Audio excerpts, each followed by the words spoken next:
Estamos de volta e agora vamos falar de saúde. Na última terça-feira, o governo federal sancionou a lei que regulamenta a prática da telemedicina aqui no Brasil. E a legislação estabelece os critérios para o atendimento médico à distância, que ganhou espaço no país com a pandemia de Covid-19. Mas o que muda com essa novidade, com esse avanço, é o que vamos saber agora com o advogado especialista em direito da saúde, Juliano Pessoa, que está aqui com a gente. O que é que muda exatamente com essa regulamentação? Bom dia, bem-vindo. Bom dia, Gilvan, bom dia, Clara, bom dia quem nos assiste. Na realidade, Gilvan, a gente tem uma estruturação de norma muito mais organizada agora, né? Existia uma lei que foi revogada com a chegada dessa nova lei, que foi sancionada na época da pandemia, então existia muita facilidade de atendimento da população por conta daquela tipicidade do período. Então, o profissional podia fazer muitas vezes a assistência utilizando o aplicativo de mensagens, por exemplo, né, pelo celular. Hoje, não mais. Vários conselhos renovaram as suas resoluções e a legislação agora que chegou diz que o profissional, além da legislação, tem que respeitar rigorosamente o que está contido na resolução do seu conselho. E as resoluções, elas prevêem que hoje o profissional tem que assistir por meio de uma plataforma específica para esse fim. Então, ou seja, não se pode mais utilizar aplicativos de mensagem comum que qualquer cidadão utiliza. Por quê? Você não tem como trazer a segurança necessária, especialmente em relação ao sigilo dos dados ali contidos. E aí todos os médicos, eles são obrigados a atender por teleconsulta? Como é que vai funcionar daqui para frente? Essa pergunta é interessantíssima. Veja só, na realidade o que a legislação traz é uma preservação da autonomia do profissional. Ele fará essa verificação da necessidade e da possibilidade de, naquele caso concreto de determinado paciente, ele assisti-lo nesse formato. E ele já poderá, sim, a partir da primeira consulta já, atender o paciente nesse formato. O que a resolução, no caso dos médicos, traz de forma mais específica é que, em algumas patologias crônicas ou que necessite de um acompanhamento permanente, esse profissional não poderá passar um período maior do que 180 dias sem ter contato presencial com esse paciente. Então, ele tem que observar só essas regrinhas da sua categoria que ele tem que respeitar também. O médico precisa de alguma autorização para fazer esse teleatendimento? Eu acho que deve ser uma dúvida muito comum. O médico precisa de uma licença para fazer ou não? Veja, ele precisa do consentimento do paciente, né? Expressamente oferecido. Então, assim, ou ele faz por escrito, pede que o paciente assine o termo de consentimento livre e esclarecido, ou ele faz a gravação, o registro, né, de toda essa leitura que ele fará, de como é que funciona, as limitações desse formato, né? Porque, veja, se houver necessidade naquela anamnese de um exame físico, por exemplo, isso ficará naturalmente comprometido porque o médico está à distância.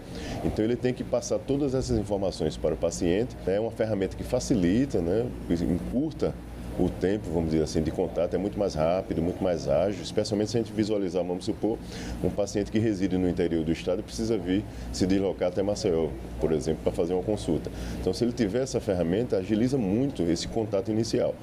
Agora, nem tudo pode ser feito naturalmente por meio da virtualidade, né? Então, é importante que o profissional deixe muito claro isso para o paciente, cientifique isso, para que o paciente faça o seu consentimento de forma muito clara e esclarecida antes de qualquer medida a ser tomada.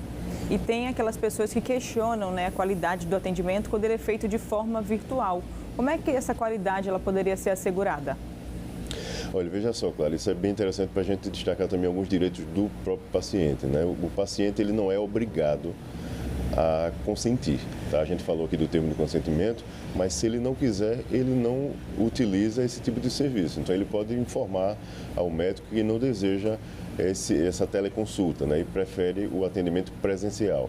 Isso terá que ser garantido ao paciente, tá? Não pode, seja no Estado, ou seja pela iniciativa privada, não pode haver de forma forçosa para que o paciente seja atendido. Então, se oferece essa ferramenta, essa possibilidade, na realidade, ela vem complementar toda a assistência que já é oferecida aos pacientes. E o paciente decide se ele se sente confortável, se ele acha que atende aquela necessidade dele, se ele achar que não está legal, que ele não está sendo assistido da forma que ele esperava, ele pode informar isso ao profissional e será suspenso esse atendimento nesse formato e migra-se naturalmente, assim que for possível, para o atendimento presencial. Isso aí é passível de acontecer e é direito do paciente escolher se ele está confortável ou não com essa sistemática de atendimento. Eu acho que uma dúvida para o telespectador que está nos assistindo agora também é essa, né? Você falou há pouco da possibilidade de uma pessoa do interior não precisasse deslocar e, através do teleatendimento, resolver o problema, fazer essa consulta. Pode ser feito em todo o território nacional? Pode ser feito em outro estado? Como é que existe alguma coisa em relação a isso? Pode sim, Giovanni. Veja, a lei trouxe uma inovação bastante interessante, que era muita dúvida que girava em torno disso, porque as resoluções não previam de forma tão específica, que é a dispensa de uma segunda inscrição do profissional. Então, por exemplo, ele pode hoje estar aqui em Alagoas, inscrito aqui no seu conselho do estado e fazer um atendimento, uma teleconsulta, por exemplo, a um paciente que está em Pernambuco, por exemplo. E ele não precisará ter uma segunda inscrição, uma inscrição suplementar, como a gente diz, no outro conselho. Então, isso é bem interessante. Ele pode assistir qualquer paciente dentro do território nacional. O que muda só é internamente em relação a algum tipo de problema que surja, né, para apuração de alguma infração ética. E aí existem regrinhas próprias de cada conselho. Por exemplo, no caso da medicina, se ele atender um paciente em outra jurisdição que ele não tem a sua inscrição, será apurado lá na jurisdição onde o paciente reside, mas o julgamento será feito no seu conselho, ou seja, onde ele tem a inscrição definitiva, né, primária. Então, são essas regrinhas, mas aí isso é muito mais para a categoria, para o profissional e não interfere ao paciente. O paciente não, ele vai ter a segurança de ser atendido por um médico de São Paulo, de Pernambuco, de qualquer outro estado, e mesmo ele estando aqui em Alagoas, no caso. E essa regulamentação, essas mudanças, né, elas só são para atendimento particular ou também para aqueles através de plano de saúde? Também, claro, tanto as operadoras, né, de plano de saúde já ofertam e vão certamente ampliar esse tipo de assistência. E o SUS também, tá? O SUS também vai ter que se adequar a trazer essas ferramentas, né, especialmente em relação a essa ampliação das plataformas, né, porque, como nós falamos, hoje nós temos vigorando no país a Lei Geral de Proteção de Dados, a LGPD, né, e essa lei ela é expressa ao determinar que nessa assistência tem que se preservar todo esse sigilo de dados, porque a LGPD prevê que os dados da saúde são dados sensíveis, naturalmente por toda a intimidade, por toda a privacidade que tem que ser preservada. Então, o principal gargalo, eu diria aí, é esse ambiente seguro na assistência do paciente. Em relação aos vídeos, ao armazenamento de imagem, informações, então tudo tem que ser feito como se fosse presencial. O prontuário tem que ser preenchido, tem que ser tudo resguardado. O paciente, caso ele necessite, ele pode requerer uma cópia dessa gravação, pode requerer uma cópia impressa, então, ou seja, tudo isso permanece normal. A única diferença é que se traz uma ferramenta que, à distância, o profissional poderá assistir também esse paciente, mas não muda nada em relação às regras que determinam toda a segurança, todo o ambiente de sigilo ali daquelas informações. Tudo isso permanece de forma intocável. Ajuda, mas tem muitos questionamentos. Por exemplo, é claro que a anamnese existe, a conversa existe, né? Essa conversa com o paciente. Você pode pedir um exame que essa pessoa possa fazer no local onde ela está e depois apresentar numa nova consulta.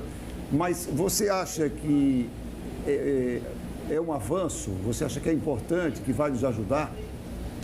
Veja, Giovanni, eu acho que eu usaria uma palavra chamada bom senso. Acho que o bom senso é que vai prevalecer aí. O profissional tem a sua autonomia, né, de verificar em cada caso específico como é que ele pode prestar a melhor assistência, porque o que qualquer legislação quer, ligada à área da saúde, é preservar o bem-estar do paciente lá na ponta.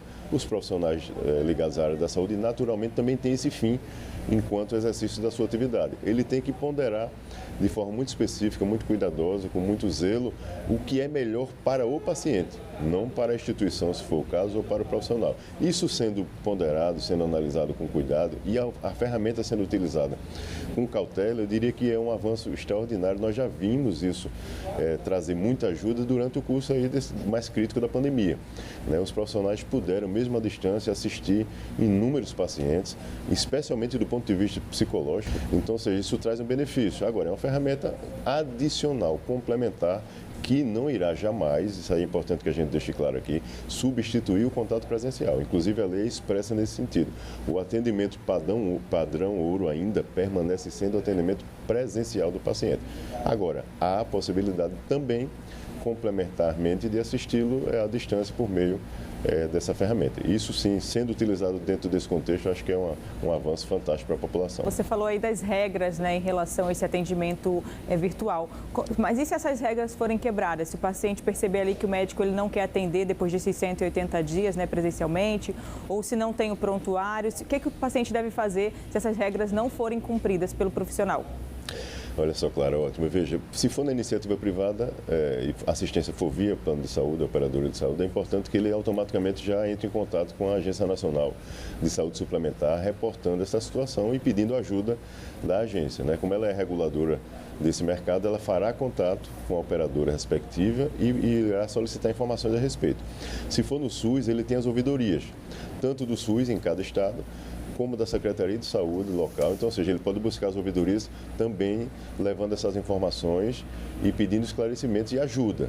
Se não resolver, ele pode sair avançando nos passos, buscar os órgãos de proteção e defesa do consumidor, porque assim, o profissional que assim proceder, bem como a instituição, poderá sofrer penalidades administrativas e também do ponto de vista jurídico, né? Porque assim, isso é um indício de infração ética, se há uma regulamentação do Conselho, determinando que ele tem que cumprir determinado prazo. Existe uma lei agora sancionada no país que regulamenta essa assistência. E o profissional descumpre, então não só o profissional como a instituição poderá assim ser penalizado em caso de descumprimento. É importante que o paciente busque ajuda nesse momento para poder ser auxiliado da melhor forma possível. Muito obrigado pela sua presença mais uma vez. Bom trabalho, feliz ano novo, viu? Eu que agradeço, um bom final de ano para todos.